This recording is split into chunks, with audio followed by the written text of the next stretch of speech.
lost in night, in the wood, shadows fight.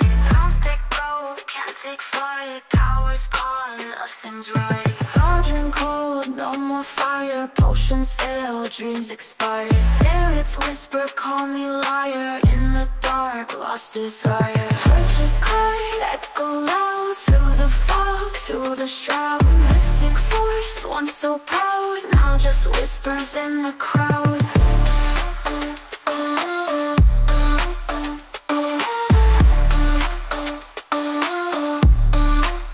Babalan TV. Hello Scorpio, welcome po sa inyong reading. So this is for February the 15th to February the 21st reading. Now, para po sa mga bago, don't forget to click the subscribe button, smash the like button, comment below kung kayo po yung nakaka-resonate, and hit the notification bell. Kung gusto niyo pong sumali sa ating live sessions, dun po yan sa ating kabilang channel. That is Babaylan TV. Yan po ang ating unang channel catered for our international audience. No? So nagla-live din po tayo doon. And kung hindi po kayo makaresonate dito, baka na doon po ang inyong reading. Sa ibang readings po yun. No? Ibang type ng reading. So, pero this week, itong February the 15th to the 21st, ito muna ang inuna ko, itong channel na ito. Usually, nauuna kasi yon, no? So, I want you to know that this is a general reading. You may resonate with the entire reading or you may resonate with some bits and pieces of the reading. Take what's only yours. Scorpio. Magsimula na tayo. Scorpio.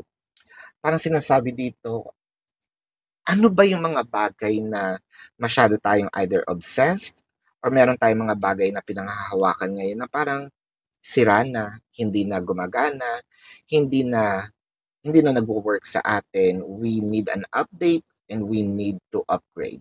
We're not talking about the material things, or probably yes, pero more of when it comes to life, no? It's either baka itong, we need to let go of someone. Probably we need to let go of the trauma as well, especially dun sa nagkaroon ng mga traumatic experiences, no? Kasi parang it weighs you down, 'di ba? Parang pinabibigat niya lang lalo ang yung sitwasyon. Hindi ko sinasabi na burahin, but it might, parang kung meron naman tayong natutunan doon sa nangyaring yon, then might as well we can hold on to the, the learnings instead of the pain. I feel like this pain, parang yung binabalutan ka ngayon, no, ng mga pagkakaroon ng kaba, ng anxiety.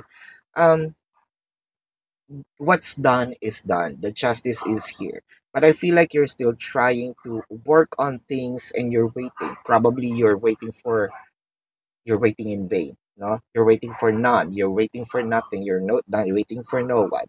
That's probably the essence of yung sinasabi nating the core.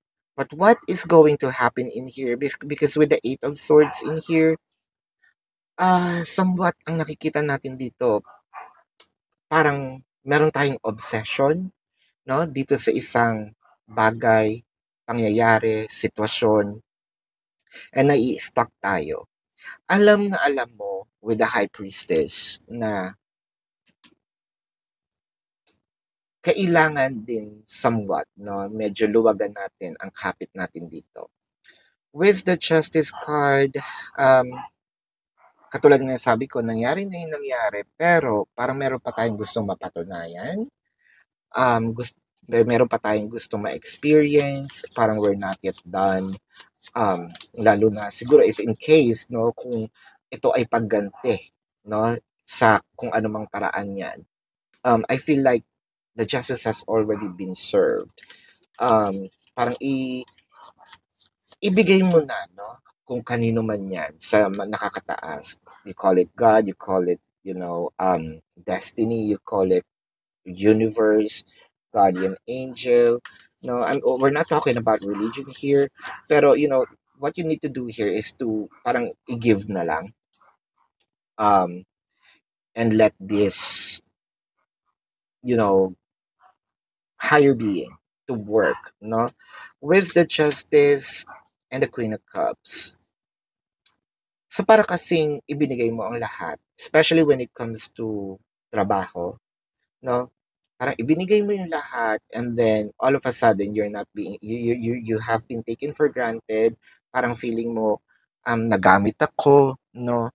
So parang bilang ganti, no, either magre-recruit ako ng ibang tao, no, or magpapirate ako ng ibang tao dito ngayon sa pinapasukan ko, or magpapakalat ako ng mga information, no.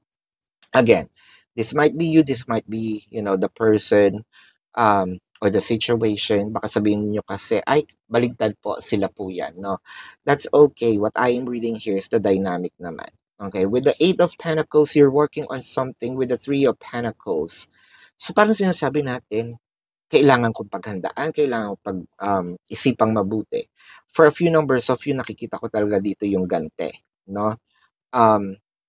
But when it comes to family, I feel like siguro ito yung trauma na naranasan natin, no? Hindi ko siya mapapatawad, iniwan niya kami, hindi ko siya mapapatawad, na-molest siya ako, hindi ko siya mapapatawad, na nabubugbog ako, no? Yung ganyan.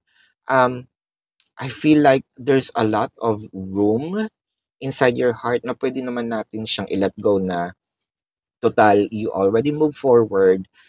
Things are happening in your life. Parang, let's alisin na natin, no? Itong mga, yung pain. I know, sasabihin nyo, it may sound a cliche kasi wala naman ako dun sa situation, ganyan. Well, I have been abused than before. Hindi ko sinasabing in-erase ko siya sa buhay ko. It's still there, but I am more of moving forward and looking forward to, a brighter future instead of me, yung energy ko ilaan no doon sa nangyari na. I think it's much better for me, my take on it, is to create, no, something new in my life. As much as possible, hindi yun nangangahulugang tinakbuhan mo, di ba? Kasi it happened. You might be probably abused like me. You might be probably, physically, mentally, verbally abused, taken for granted. But are we gonna stop there? Does our world is going to stop there? Where in fact, ang dami natin pwedeng ma-create, no? With the Lovers and the Seven of Swords. So yung iba sa inyo when it comes to buhay pag-ibig, siguro yung iba, no, iniisip, makakarma ka rin. Pero I feel like meron ditong third party. Naku, parang Scorpio, if you have some Libra, if your person is Libra or you have a Libra placement in your chart, you might want to check the Libra reading because somewhat it's connected. Because I feel like mag-aantay ako maghiwalay sila, babalik ako, and then ako naman yung magda-drop, no? With the Five of Wands, so parang ang gulo-gulo ng isip natin, ng puso natin. Ito yung sinasabi ko na we haven't even really moved forward yet. With the Eight of Swords and the Magician. Well, for a few numbers of you, no, siguro nandito nga yung gumagamit pa ng curse, nag-hire ng mga, practitioners, to inflict karma, no, to someone. I believe in that. I practice that. So what can I say if I practice it? But it feels like there's so much of a hate inside the heart. So with the Hermit, I think that you have been longing. Siguro parang ang tagal-tagal na nitong bigat na ito. I think that we need to be wiser. The Knight of Pentacles. Hindi kasi tayo nakaka-move forward eh. Ang importante kasi dito, we are expanding. Alam mo, parang feeling ko, kung meron mang, ikaw na yung nasaktan, ikaw pa yung lugi, bakit ka mo? Think of it this way. Yung nanakit sa'yo, nung nag-move forward na, probably yung ngumingiti na, masaya na siya ngayon, no? Ikaw tong nasaktan, ikaw pa rin yung nasasaktan up until now? Do you think it's the justice? Do you think you're making yourself some justice in here dahil, happiness is an inside job. The high priestess, alam mo na merong, na somehow you're inflicting pain still in your life, or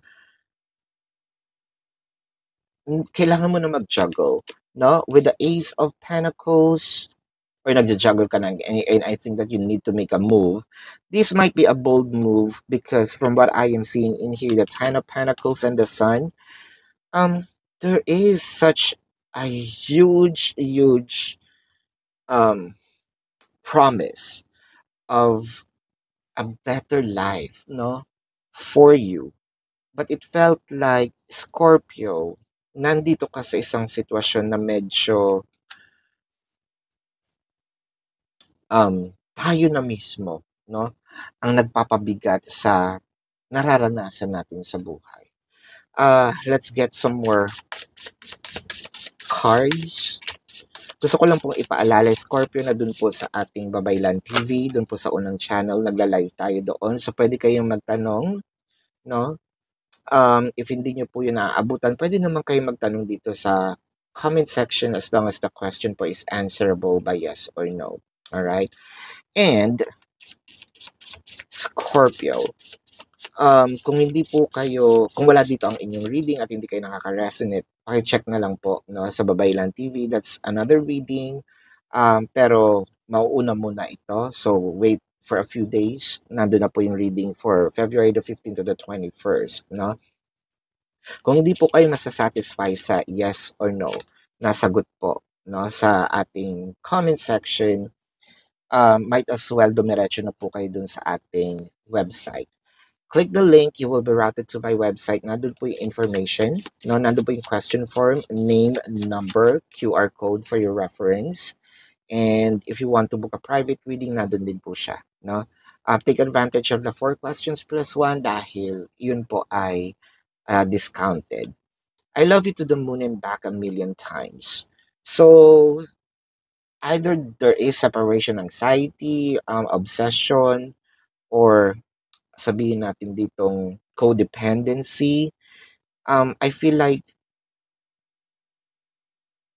yung love, yung passion na binigay natin, I think that's sobra-sobra. Well, I think in fact it's parang nagba-bounce back na sa atin.